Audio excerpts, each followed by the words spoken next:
So Ryan and I have been talking this entire time because I did a countdown and forgot to go live.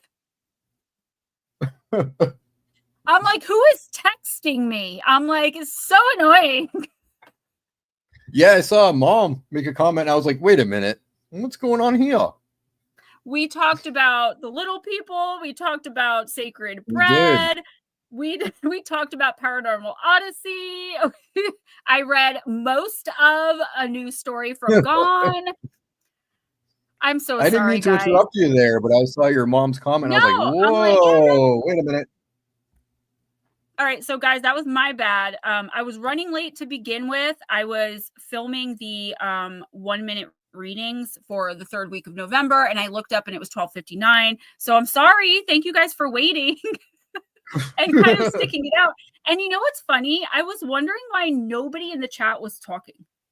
Yeah, me too. I was sitting there kind of going, wow, these people are quiet today. What's Yeah, wrong with them? Nobody's responding to anything that I'm saying. Nobody's asking questions. Like, we had this whole Ryan, I'm so sorry. Hi, Mom. Don't be sorry. That's not a problem. You know, I do that stuff too, man. I mean to do something. I'm like, I didn't do it.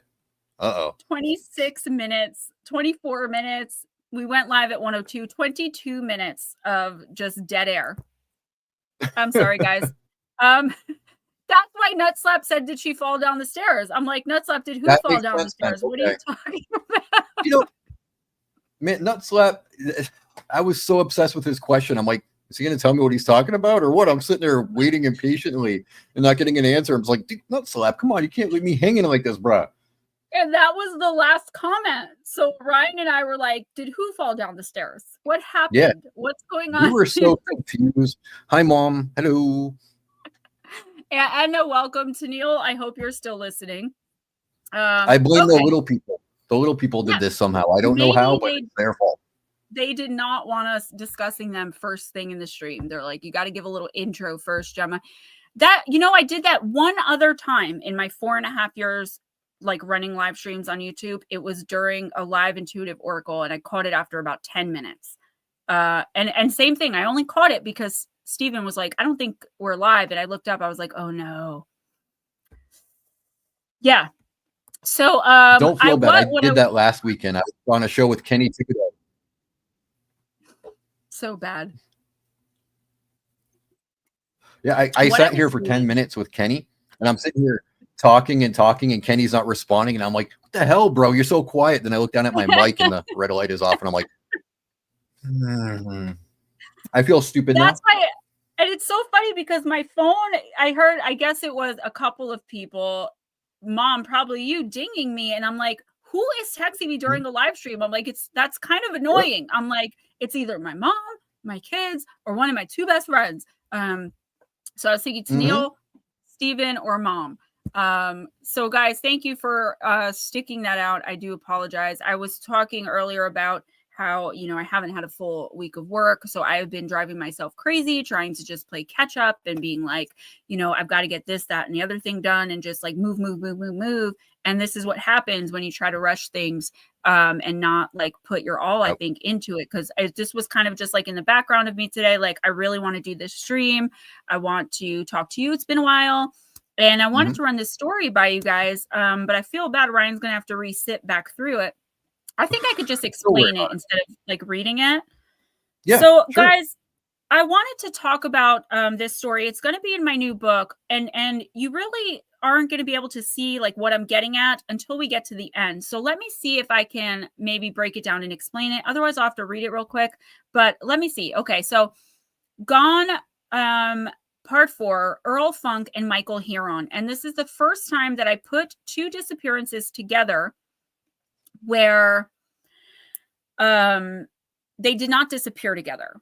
So we have Earl Funk, who experienced hiker ginseng hunter from Stoughton, Virginia, and he went missing in Shenandoah in late September of 2008.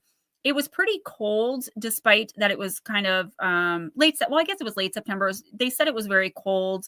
But once the ginseng was ready to be harvested, he headed out. He wanted to collect it. I don't know if he sold it or what he did with it. Nothing new. He did this all the time. He did this every year.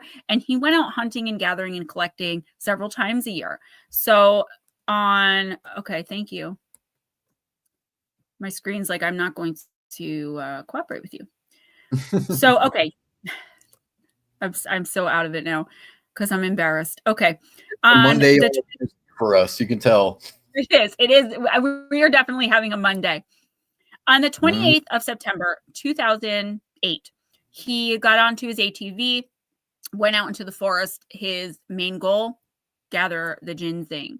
His friends and family expected him to be gone for a couple of hours, but not really too long.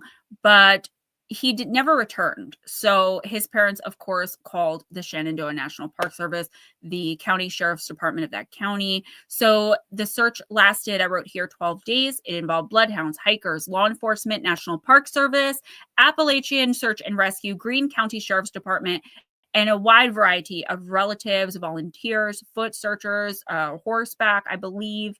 So a lot. A group of searchers found Earl's ATV within the search perimeter. October 15th of that year, an issue of the Star Exponent newspaper detailed strange clues that had been found during the search.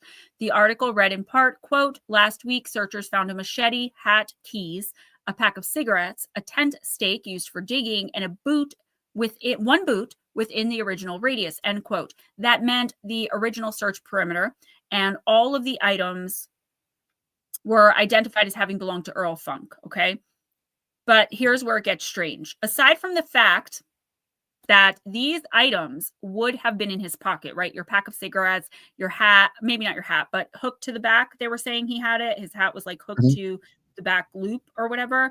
Pack of cigarettes, the small 10-skate keys. Those things are things you carry on your person or in your pockets.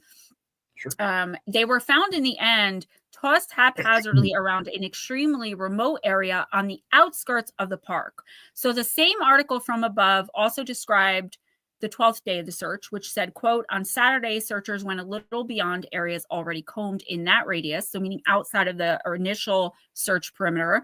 And that's when they found Earl's body in a thick and dense area at the bottom of a 100-foot rock face. The Harding and Albemarle police spokesman Hopwood declined to talk about the potential cause of death, end quote. So they said later on that there was an undisclosed medical condition that impaired his abilities while out in the woods. And I wrote this literally like this. Okay, ... So what happened? It sounds like a cut and dry case of someone with a medical condition, maybe pushing themselves too hard and making a fatal mistake or succumbing to some sort of tragic accident as a result.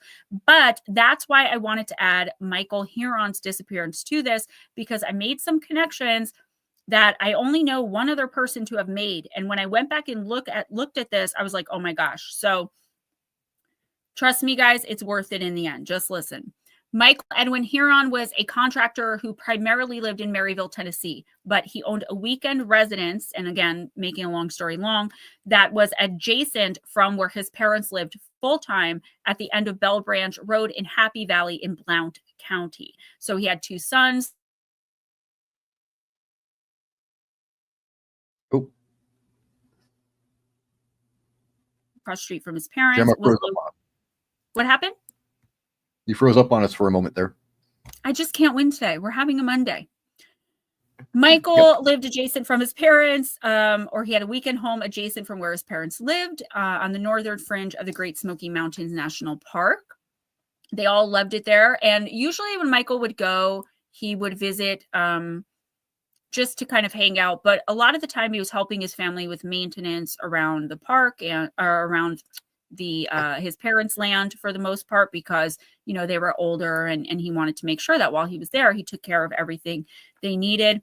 So he was there to mow the lawn for his parents, nothing out of the ordinary.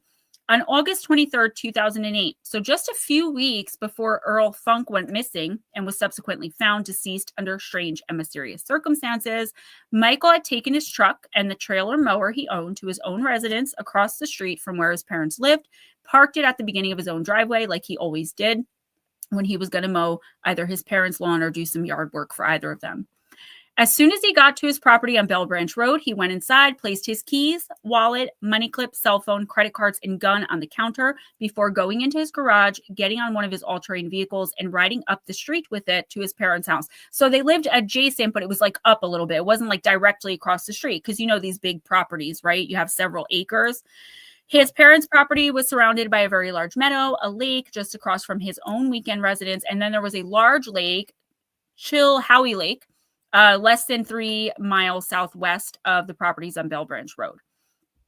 Michael's house and his parents' property was at an elevation of 1,500 feet. Guys, bear with me. This gets interesting when you start making the connections between both cases.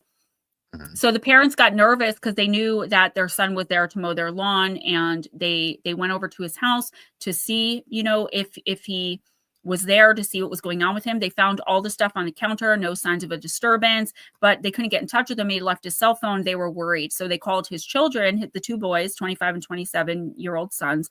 The children showed up and they said, okay, we have to call the police. The ATV, they found the ATV. The sheriff's officers determined that he had driven off in his yellow Yamaha Wolverine ATV. They almost immediately found that vehicle near Adams Creek. This is according to all reports. It's located approximately 1 mile from where he and his parents lived.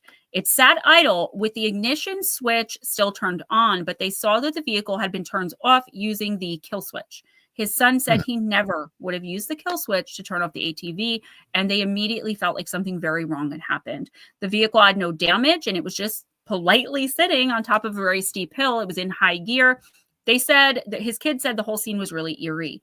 Where this vehicle sat is less than a quarter of a mile from the northern border of the Great Smoky Mountains National Park. The local sheriff's department searched the area where the vehicle was found, utilizing canines, ground teams, foot searchers, helicopters, horses.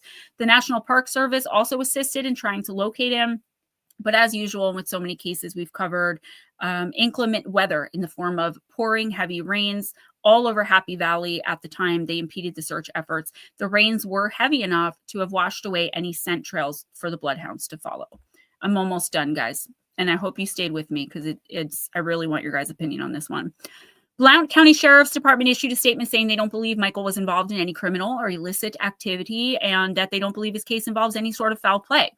Now, here's where the story gets even more interesting. It's come to light that some of Michael's neighbors were interviewed several years later in 2011, and they had a very different tale to tell than the one that was given to the media to report, which is everything I just told you guys, okay? I'm going to call these neighbors Mary and Mark. The information they presented is crucial, particularly in making the connection between the cases of Michael and Earl. Here's the story that those neighbors had to tell of what really happened that day, according to their own eyewitness testimony. Michael was someone they were all used to seeing in the area, and everyone knew he would go to visit his parents and help them around the home and property, usually on the weekends. On the day he disappeared, Michael Huron was seen by many residents in the area riding along towards Happy Valley with a smile on his face and waving to everyone he passed by, including Mary and Mark, the witnesses. He eventually made it to Happy Valley, and when he did, he turned east, continued straight for about 500 feet, and then turned north onto Happy Valley Loop Road.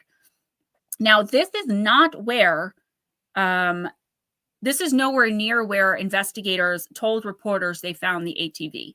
So this is complete on the opposite side of, it's like nowhere near where they said the ATV was found, where it was actually found. It's beautiful and scenic in that area, and he liked to hike all around this area, and he knew it very, very well. There's no reason whatsoever that he should have gotten lost or turned around, and it was expected that he would travel the path he was on for another 400 feet because what his parents didn't know, but these neighbors knew, was that Michael agreed to check in on a friend's property while he was there because the friend was away.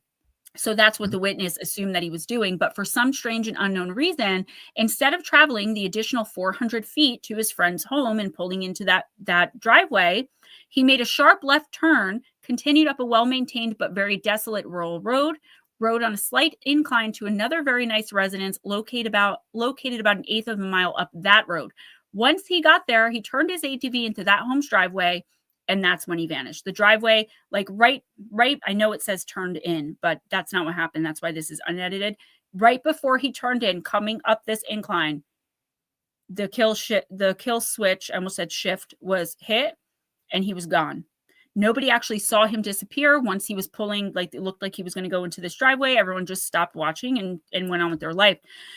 First and foremost, if Michael was simply going to check on his friend's residence for them, then why wouldn't he have just taken his truck? He didn't need an ATV to get to the area, and taking his regular vehicle would have been much easier. Not to mention that road in particular where his ATV was actually found was one where the turn was so sharp that someone riding on it could easily be surprised by something and then have almost no way to get away from whatever the surprise was, should they feel the need to. Also, his truck would have brought him additional protection from wild animals and the elements, although it was a nice day. The condition Michael's ATV was found in showed that he was accelerating up a large hill when he somehow got off the vehicle. Michael was not described as having been a small man, and he was 51 years old. I'm almost done. There's like one paragraph left. He was said to be in great physical shape. I've read that whatever took him off that vehicle, forcing him to use that kill switch, had to have been determined, quick, and strong. I agree with that statement. It's like something came out of nowhere, grabbed him mid-acceleration off of his ATV, and then disappeared with him into the very same nothingness from which it had originally come. So what's the connection with Earl Funk? And here's the last paragraph. Two grown men who are both experienced with navigating the woods and who are used to being out in the wilderness alone for one reason or another disappear within 37 days of one another, both of them riding ATVs. Both of them just barely outside of the perimeter of a national park, and with them being only within 2 years from one another in age, and it's supposed to be a gigantic coincidence. Nothing to see here, folks. That's what I wrote. Items that belonged in Earl's pockets were found scattered around the ground, and only one of his shoes were found. Doesn't that sound to you like someone who possibly picked up and carried maybe over a shoulder? Someone who was possibly picked up and carried over someone's shoulder, and that the items fell out of the pocket as a result. Also, it said that when someone is hit with a hard impact, a severe impact, like being hit by a fast-moving vehicle or possibly a train, they can be knocked right out of their shoes. He was missing a shoe. So were these men both grabbed by something, possibly something neither of them could see, and brought somewhere else? And I wrote, in my opinion, it's just as possible as any of the ridiculous don't look over here theories put forth by law enforcement. It seems to me that Michael possibly did see whatever it was, because if you remember, he was like going in the right path where he was supposed to be going, and then all of a sudden out of nowhere turned and took off on the ATV. I wrote, he saw what it was that eventually grabbed him, and that's why he made the sudden and unexpected sharp turn instead of going right to his friend's house, as it seems he had intended to do. Why was the alleged medical condition that, according to authorities, helped end Earl's life while he was out there never disclosed? After all, if Earl was walking and if he was awake, conscious, and alert, he would have seen such a huge 100-foot drop-off like that from a mile away. This wasn't an inexperienced woodsman we're talking about. Did he just slide himself down the cliff, or perhaps walk his way down, lie at the bottom of it, close his eyes, and die? That's absolutely ridiculous. But if he was unconscious and had been knocked out and carried with things falling out of his pockets, like with an impact fast and hard enough to knock off at least one of his shoes, wouldn't that make more sense? So if something grabbed Michael and Earl right off their ATVs, then it would have had to have come from the sky. That's what I initially thought, right? But then I started thinking, all this to say, I was thinking about the Glimmer Man. So I know I was very stuttery through that because, again, I was trying to just get it all out. But yeah, thank you, Miss Lotus Girl. But what do you think? What? I mean, I know there are so many possibilities, but do you think there's a connection? And what do you think, just a thing or two that you think it could be?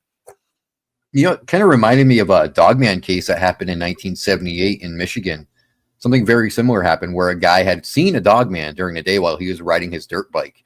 And he saw it from a distance, so this thing didn't really bother with him. But when he was on his way home, allegedly, his friend saw the Dogman as well.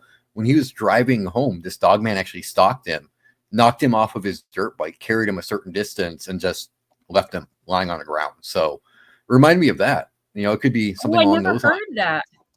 Yeah, I mean, there's a lot of cases where people say that Dogman just kind of knocked you off a vehicle and carried you a certain distance and then just leaves you. So I'm not sure what's up with that. Because I feel like they would have found the second guy. And again, if the first guy, Earl, was conscious, you're not going to not see a 100-foot rock face. Like you're just not going to be True. like, oh dang, I'm falling. Like you're going to see it there. I don't know. Those two cases just really, plus, you know, they happened within 30 something days of one another, not in the same area, but both outside of national parks. And I was just shocked to have, you know, I was shocked, but not shocked that nobody else except one other person has ever mentioned this connection before between these two cases. Because normally with my Right. Gone series, it's one case, unless the people gone missing together. But I was like, I've got to put this together. Snatched him right up. So at first I was thinking, I was watching David Paulides be interviewed by George Norrie on the Gaia Network, Beyond Belief. I love that show. And I remember George saying, you think that a lot of these people, like, if you're looking at someone and you blink and they're gone, you'd have to be thinking up. But that's not necessarily true, because they can take 2 steps ahead of you and end up in a portal that closes immediately when it swallows them. And you can walk in that same spot and not come into the portal. And mom, I remember you said that when I was writing one of my books, and I was like, oh my gosh, you're right. Because my mom said, if you're being dragged, your shoe or both will come off. And also, if you think about it, if something's dragging you through a portal, and I know this is going to be a little bit of a ridiculous vision, but say you're holding onto like a tree and something's dragging you, it could end up pulling your shoes off while it's trying to pull you, pulling your pants off. A lot of people are found without their pants, without their shoes, but wearing socks still and their shirts still. Why? Because if someone's trying to pull you into like a portal, maybe that's moving or something else is going on and you're just holding on for dear life, you're going to lose those articles. So those two were crazy cases. And I just want for the people who didn't get to see it, because I can't go much past like 2:10 today. We were talking about in the very beginning. What did you mention? The Nunnehi, the Cherokee Little People. Yeah. I thought my mom would like to hear that. Oh yeah, she's gonna love this. I actually have a story too about a warrior named Yahula who actually ended up staying with the Nunnehi. So what happened with Yahula is he was out during the winter and he was lost. He was getting desperate and he was starting to freeze and he was going hungry. And lo and behold, he came across the Nunnehi. And since he was such a good warrior, he respected earth and respected nature. The Nunnehi actually invited him into their home, and that's where they kept him warm by fireside and they fed him their food. And he stayed with them. They invited him to stay, and he enjoyed it. He loved it. He was getting all the food he wanted. They were taking really good care of him. But then he was watching his friends and loved ones die. So like it felt like a day or 2 days to him, and he's watching his loved ones just perish, just drop off like flies. So he went back to his tribe to see his last remaining relative. And he told them, I've been eating the food of the Nunnehi, so I can't stay with you because I'm immortal now. So he had to go back and live with the Nunnehi for the rest of his days. And I think that's kind of sweet in a way, but kind of tragic. So they were trying to help him, but in helping him, he had to watch all his loved ones pass away. My mom's like, yes, please. You would just leave us all behind, wouldn't you? I don't blame you though.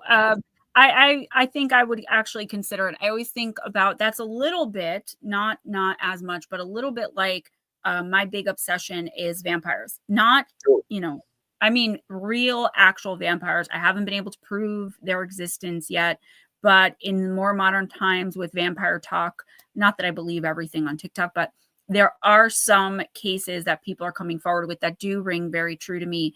It might be like 2 out of 100 that I listen to that I'm like, oh, that might be what I've been looking for. And I would think about it like, would I, for the chance to become immortal, just leave it all behind? And I really can tell you, because my one thing would be like, well, I got to bring like 5 people with me. And then I can do it. But like, if I really couldn't, would I just leave? I don't know, but I've always been super obsessed with vampire legend and lore, and I always wondered that. But at least I know my mom would just go. So she's just like, bye, Felicia. She'd be out. Yeah, she'd be like, bye. She wouldn't even leave a note. Well, maybe she might leave a note. Ran off with the Nunnehi, and I'd be the only one that.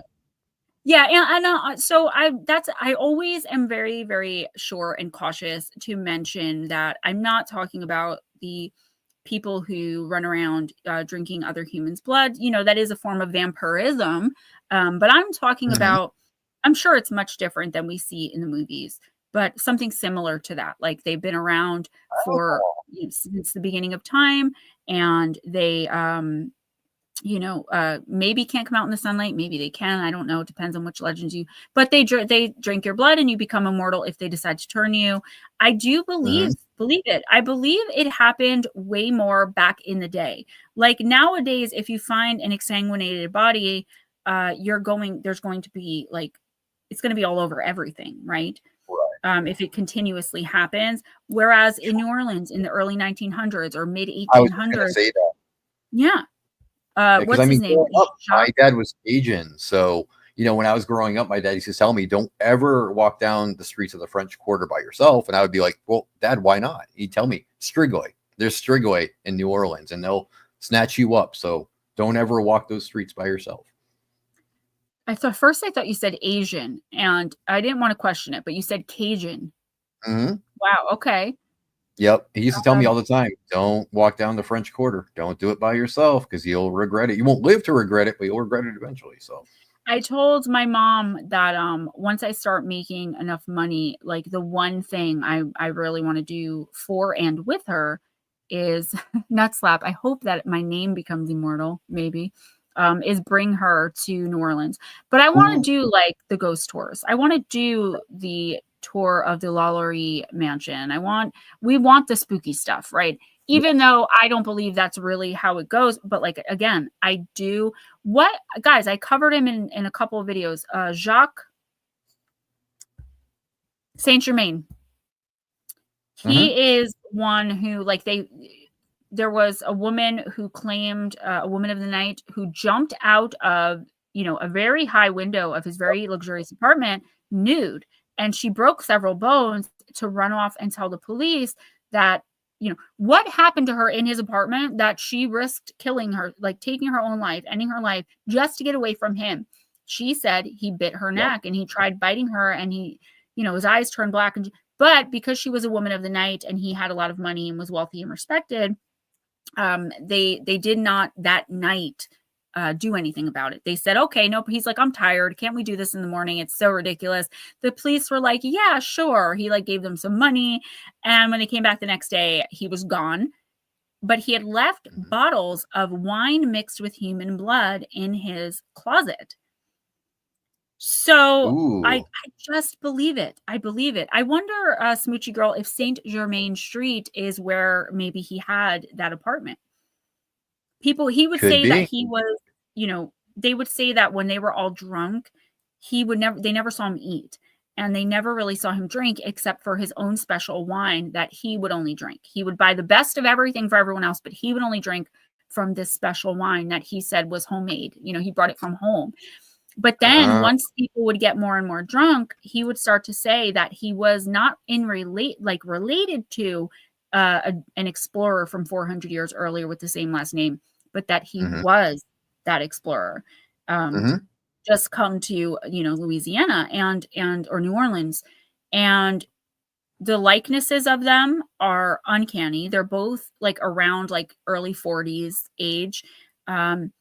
So when I found that story, that's what really renewed my vigor for finding real vampires and just finding out about them, But then I'm like, they'd probably kill me in a second if they actually existed. I don't know, man. Vampires seem to have a lot of affection for people, so I think they might try to sire you or something. I don't know. It's possible. Are any of you listening? So we've got about, I'd say about 20 more minutes. And there was one story. I wrote about it in my listener encounter stories. He's not a vampire.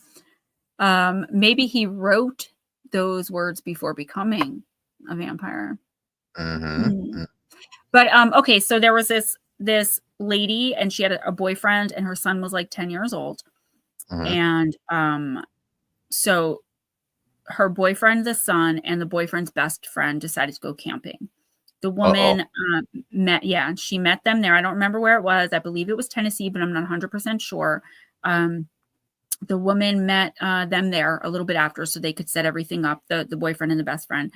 Actually, no, she showed up during the day, but after. So they're out, they're playing, like he's teaching, or the boyfriend's teaching the kid how to build a fire and how to, do all these things in the woods. Kid's having a great time. And the kid wants to play a prank on the boyfriend. So while no one's looking, he goes running up a hill. He wants to jump out from behind a tree.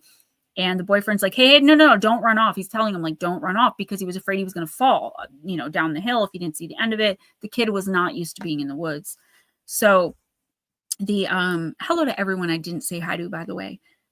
So they couldn't find the kid, and the boyfriend has to go back and tell the girlfriend, like, I lost your kid, great.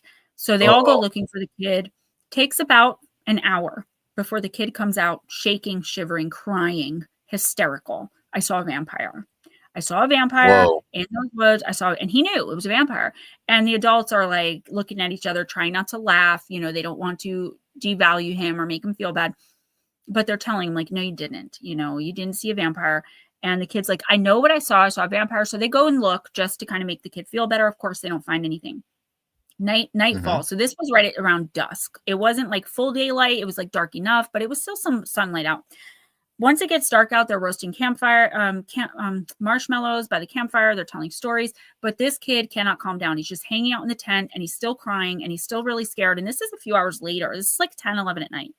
So the woman goes, listen, he's not having a good time. I'm not going to make him suffer like this. I'm bringing him home. She's like to the boyfriend, if you want to stay with your buddy, that's cool. I don't care. I'll meet you home tomorrow or whatever. And the guy's like, no, like, we came for him. So you go on ahead, get him out of here, because it's obviously stressful for him. Like, no matter what they did, he could not enjoy himself. He kept looking over his shoulder and crying and being scared. And he was only 10 or 11. So that's still kind of a young kid. So the boyfriend's like, me and what's his face, his friend, will pack everything up and I'll meet you back at the house. So she leaves with the son, and the boyfriend and his friend, they're kind of still laughing, like, oh, he saw a vampire. But the friend is like, I wonder what he saw, though, that he would be so adamant vampire. Like, he didn't say I saw a Bigfoot and it was a bear, what did he see? And the guy's like, probably a vagrant or something. And he's like, this deep in the woods. So the friend is kind of thinking it's weird, but they're like, you know what? They both started getting creeped out, and they're like, we're just going to pack up and get out of here. So they pack everything up into the friend's Jeep, and they're driving, and the friend is driving. So the boyfriend is in the passenger seat.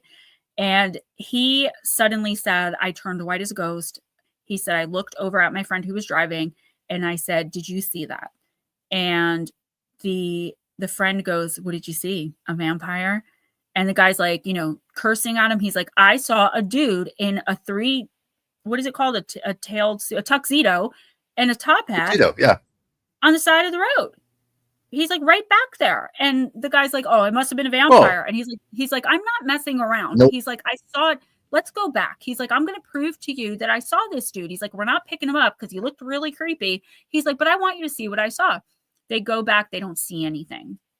So they turn back around, and the friend's mocking this guy. Suddenly, like, something happens with the car, starts sputtering and stuttering. So they pull over, and they're looking, and they get the car to start again, the Jeep, but they're both outside of it. They hear a little bit of a click, like a small animal had moved, and they both turn, and in the headlights is a very tall, pale man with a top hat, wearing a tuxedo, a 3-piece suit. And suddenly the eyes go black, the fangs come out, and it starts coming at them. They jump in the Jeep, they run, it like disappears. They're getting out of there. The guy's like, that was a vampire. They're like panicking, freaking out. They're like, oh my God, like, it's a vampire. The next thing you see is, like, the guy turns his head, and this vampire is holding on to the top of the Jeep, because it's a Wrangler. So I think the roof was like off, but the windows were up, holding on, and just like hissing at the guy with its face hitting against the passenger side of the door. And they're both screaming. Whoa. They're stopping short. All of a sudden, after a few minutes of this struggle, the window gets like cracked down the middle. They think that they're dead. The vampire like smirks at them and flies completely backwards, like something you see in a horror movie, back into the darkened woods, and they book it out of there and go home. Wow. I would never go outside ever again if I saw something like that. No, I'd be done. I'd be like, no, I'm a recluse now. Yeah. I mean, all over my house. I believed that one. That is one of the few that I really believed in. Hey, Mama Cindy, Roger, Smoochie, everyone that I missed. And you know what? I remember you had this most scared response to that story when I talked about it. I don't think it was listener encounters, because I believe I had seen it, on a TV show. These Woods Are Haunted, actually, I believe I saw. I can't find it again, but I know I saw it there. And it just gives me that renewed invigoration for like, I need to find out if they exist. And I think one day I will, when I'm able to travel and bring my mom to New Orleans, and, maybe even places where vampires are said, like Romania, and, Be careful what you wish for, though. I'm telling you, careful what you ask about, man, Yeah. because you ask about it, it's going to show up and you're going to regret it. It's just been a lifelong obsession. So I'm like, you know what? I'm in this community now. What are you going to do if you see a vampire, though? I mean, you're going to shake his hand and ask for his autograph? What? I think I just want like the validation that they exist, and also like I want to be immortal. Why does anyone want to be a vampire? I wouldn't want to be immortal. No, man, this life's long as it is. I would like to. I think I would. I really think I would like to just see how the world changes. Like, I don't know now, right? Like, if I lived in the 1700s, and I know this is so backwards, because like, why would you want to live in the 1700s? Like, don't you think it would have been so cool if you could have lived to see 1700s, 18, like how things have just changed, and you amass so much wealth over that. I don't know. It's a sickness in me that like I've always had this like more than an obsession with finding actual vampires. Think of the disappointment, though. I'm sure some of these vampires are like, all this progress humans make, and they're still violent. They're still jerks. They don't know how to behave. And with my luck, I'd run into like the one that like immediately will break my neck as soon as I realize what it is, right? That is my typical luck of like, I run into like, there's like a group of 10, 8 of them are friendly, 2 are not, or not friendly, but like at least willing to approach maybe. And 2 are like rip the throats out of humans. I would run into one of those 2. That would just be, and I'd run into the type that's like, you're not my type, Ryan. Sorry. Yeah. What? No. Mom, yeah, we're going to go. I have big plans of traveling, particularly to those types of spots, and to have fun, but also like for the history of it. I've always been just like, history always spoke to me. It spoke to my soul of like just regular history, the history of our country, the history of this. I mean, I just love thinking about the way people lived back then. Like, I love being on YouTube. I love what I do for a living, but I was much happier. I think the world was much better before a lot of social media and technology, and like the extent we took it to, right? My writing contract was never renewed because they decided to go with AI.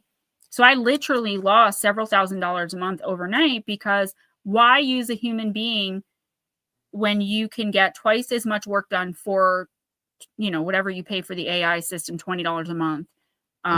Why pay a human for $4,000 when you can pay $20 a month and get double the work? I literally lost my livelihood to AI.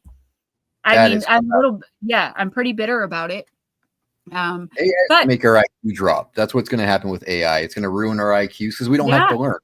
We don't have to learn. We don't have to research. So AI is going to make us dumb. I absolutely agree. I think that we just took it to, I remember one time saying to someone, I don't know if it was my mom or my dad, but one of them, and I was like, well, I wish we had never moved past where we were in like the 50s. And I remember whichever one said, but then other countries would have far surpassed. I'm like, no, I wish human beings did not have the capability to move beyond. And honestly, I don't think human beings really do. I believe that was the time when our government started communicating with ETs and started exchanging abductions for technology. I don't believe human beings, like, we advanced it and we made advances on it. But if we weren't given the initial tech, like microwave technology, and just all, look at the advances in technology from the Eisenhower administration until now. And when you think about it, we have not advanced the toothbrush since they came out. I mean, just recently we did with the full mouth toothbrushes, but until then it was like people used twigs and sticks and leaves, and then they invented the toothbrush at some point, and now it's 2024. Yeah. But if you think about actual technology, we have so far become advanced. Crazy. That's true. Indeed. Indeed.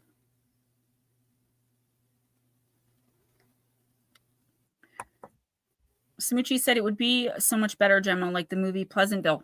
I would be fine with that. I liked that movie, actually, until that one brat girl brought all the color to it. Who played that character? Reese Witherspoon? Yeah, I would have been fine with Pleasantville. Totally fine with it. I'd be okay with it, I guess. Yeah. Yeah, what's on your mind? Yeah, I gotta watch her in chats, but I've got to finish November, third week of November. I know I talked most of the time, but I appreciate you listening. I appreciate you guys listening to my new story for Gone For, and just making those connections and